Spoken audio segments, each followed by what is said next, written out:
దేశమంతటా శివరాత్రి ఉత్సవాలు ఘనంగా జరిగాయి. సినీ సెలబ్రిటీలు కూడా ఈ వేడుకల్లో పాల్గొని ఆ ఫొటోస్ను సోషల్ మీడియాలో పంచుకున్నారు. రామ్ చరణ్ కుమార్తె పూజ చేస్తున్న ఫోటోను ఉపాసన షేర్ చేశారు. తాను కూడా కుంభమేళాకు వెళ్లినట్లు తెలిపారు. ప్రతి పండుగకు క్లీంకార ఫోటోను రామ్ చరణ్ దంపతులు షేర్ చేస్తూ ఉంటారు. తాజాగా శివరాత్రి వేడుకల్లో క్లీంకార పాల్గొంది. అమ్మతో కలిసి పూజ చేసింది. క్లీంకార దేవుడికి హారతిస్తున్న ఫొటోస్ను ఉపాసన పంచుకున్నారు. ప్రస్తుతం ఈ ఫోటోను మెగా అభిమానులు షేర్ చేస్తున్నారు.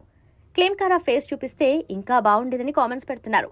నెటిజన్లను ఎప్పుడూ ఆకర్షించే క్లీంకార ఫోటో ప్రస్తుతం వైరల్ అవుతుంది. మరోవైపు అల్లు అర్జున్ భార్య స్నేహ కూడా శివరాత్రి స్పెషల్ ఫొటోస్ను షేర్ చేశారు. పిల్లలు అయాన్, అర్హలతో కలిసి దిగిన పిక్స్ ను ఇన్స్టా వేదికగా పంచుకున్నారు. శివరాత్రి నాడు కుంభమేళాలో పుణ్యస్నానం చేసినట్లు మౌని రాయ్ తెలిపారు.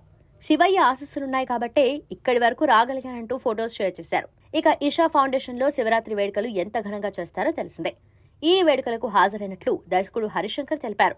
శివరాత్రి రోజు అక్కడ ఉండటం నిజంగా అదృష్టమని పేర్కొన్నారు.